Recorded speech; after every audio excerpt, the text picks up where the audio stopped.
வணக்கம், வெல்கம். இது சிம்பிளி சமையல். நான் உங்கள் ரேகா. எல்லோரும் நலமுடன் இருக்க இறைவனை வேண்டுகிறேன். இந்த வீக்கெண்டுக்கு நல்ல காலையிலே இட்லி தோசையில் அப்படியே ஊற்றி ஊற்றி சாப்பிட்ற மாதிரி ஒரு அருமையான ஆட்டுக்கால் தண்ணி குழம்பு செம்ம டேஸ்ட்டாக இருக்கும். நீங்கள் வீக்கெண்டில் கண்டிப்பாக செஞ்சு பாருங்கள். ஆட்டுக்காலில் எவ்வளோ பெனிஃபிட்ஸ் இருக்குதுன்னு உங்கள் எல்லாருக்கும் தெரியும். இந்த முட்டி வலி, உடம்பு வலி, முதுகு வலி, இந்த மாதிரி பிரச்சனைகள்லாம் இருக்கவங்க அப்பப்போ செஞ்சு சாப்பிட்லாம். இது எப்படி செய்யலான்னு இன்றைக்கி பார்க்கலாம். நம்ம சேனலில் புதுசாக பார்க்குறவங்க சேனல் பிடிச்சிருந்ததுன்னா மறக்காமல் சப்ஸ்கிரைப் பண்ணிக்கோங்க. பெல் ஐக்கான் கிளிக் பண்ணிவிடுங்க. ஆல் பட்டனும் ப்ரெஸ் பண்ண மறந்துடாதீங்க. அப்போ தான் நான் போடுற வீடியோஸோட நோட்டிஃபிகேஷன் உடனே வரும். நீங்களும் மிஸ் பண்ணாமல் பார்க்கலாம். வாங்க, இப்போ நம்ம நேராக ஆட்டுக்கால் எடுத்துக்கிட்டு கிச்சனுக்கு போயிடலாம்.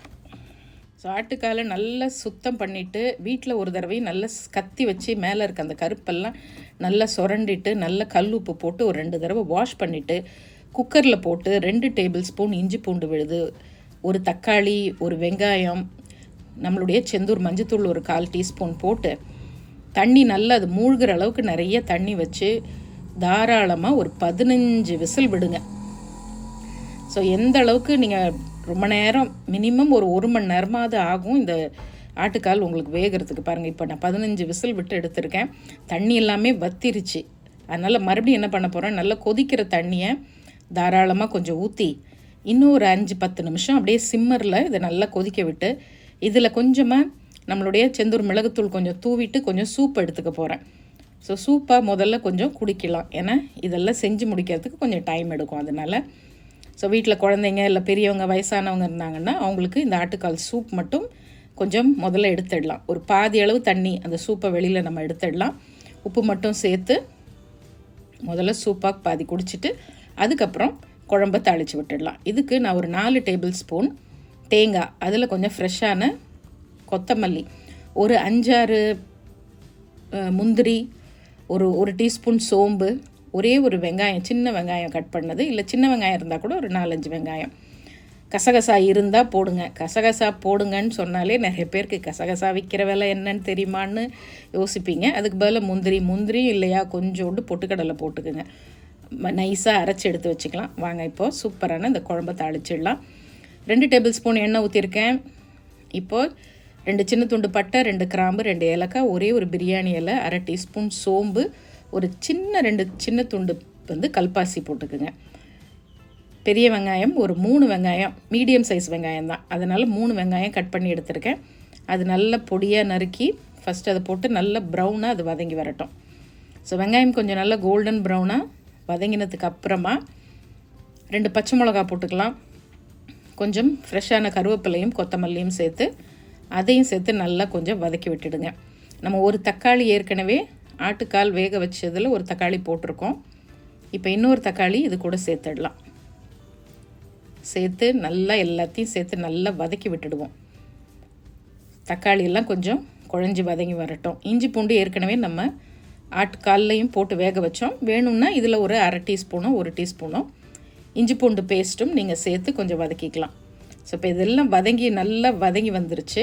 இப்போ நம்ம என்ன பண்ணலாம், பக்கத்துலேயே வெந்துக்கிட்டு இருக்க ஆட்டுக்காலை அந்த சூப்போடு எடுத்து அப்படியே இதில் ஊற்றிடுவோம் ஃபுல்லாக. ஏன்னா அது வெயிட்டாக இருக்கும். குக்கர் தூக்கி இப்படி ஊற்றி இப்போ மீடியம் ஃப்ளேமில் அது பாட்டுக்கு கொதிச்சிக்கிட்டு இருக்குது. ஸோ இந்த சமயத்தில் நான் தேவையான அளவு உப்பு, ஒரு 1.25 டீஸ்பூன் அளவு உப்பும் சேர்த்துட்டேன். ஸோ இது நல்லா கொதிச்சிக்கிட்டே வரட்டும். இன்னும் ஒரு 15-20 நிமிஷம் அப்படியே அந்த மேலே இருக்க அந்த கொழுப்பு மாதிரி ஆட்டுக்காலில் இருக்கும் பாருங்கள், அதெல்லாம் அப்படி தனியாக கலந்துக்கிட்டு வரும். அந்த அளவுக்கு வேகணும். இப்போ நான் நம்மளுடைய காரைக்குடி குழம்புத்தூளில் 2 டேபிள் ஸ்பூன் மிதமான காரம் இருக்கும். கொஞ்சம் காரம் தூக்கலாக வேணுங்கிறவங்க 1 டீஸ்பூன் செந்தூர் தனி மிளகாய் தூளும் யூஸ் பண்ணிக்கலாம். நம்மளுடைய காரைக்குடி குழம்புத்தூளில் செய்யும் போது அதோட மணமும் சுவையும் ரொம்ப அருமையாக இருக்கும். வாங்கி ட்ரை பண்ணி பாருங்கள். அப்படி இல்லைன்னா நீங்கள் வீட்டில் அரைச்சி வச்சுருக்க கறி மசால் தூளோ இல்லை குழம்புத்தூளோ வச்சுருந்தீங்கன்னா அது போட்டுக்குங்க. இல்லை நான் கடையில் தான் வாங்குகிறேன் அப்படிங்கிறவங்க நம்மளுடைய மசாலாஸ் வாங்கி யூஸ் பண்ணி பாருங்கள்.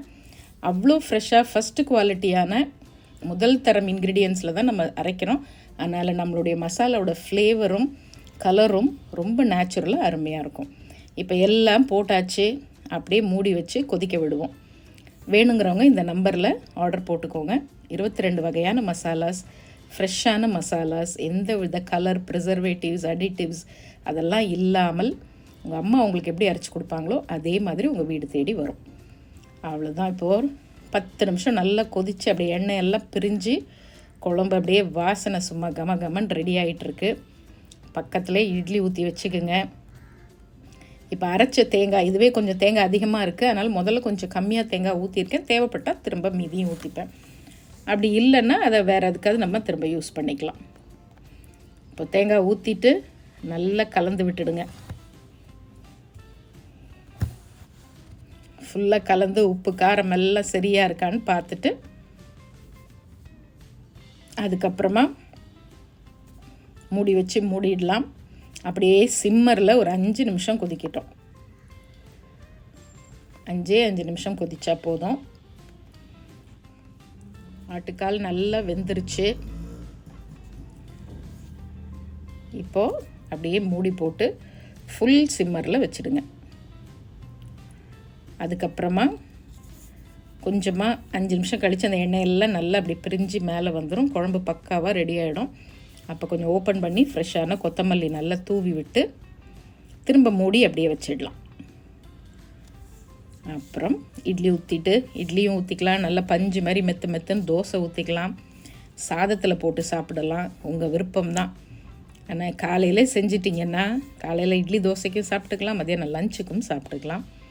ரொம்ப அருமையான ஒரு ஆட்டுக்கால் தண்ணி குழம்பு சூப்பராக ரெடி ஆகிடுச்சு. நல்ல கமகமன் வாசனையோடு செஞ்சு சாப்பிட்டு பார்த்துட்டு எப்படி இருக்குன்னு சொல்லுங்கள். இன்னொரு ஃபென்டாஸ்டிக் ரெசிபியோடு அப்புறம் பார்ப்போம். நம்மளுடைய மசாலாஸ் வேணுங்கிறவங்க மறக்காமல் டிஸ்கிரிப்ஷன் பாக்ஸில் டீட்டெயில்ஸ் எல்லாமே இருக்குது. ஆர்டர் போட்டுக்கோங்க. ஃப்ரெஷ்ஷான மசாலா 2 நாளில் உங்கள் வீடு தேடி வந்துடும். சமைச்சு பார்த்துட்டு எப்படி இருக்குன்னு சொல்லுங்கள்.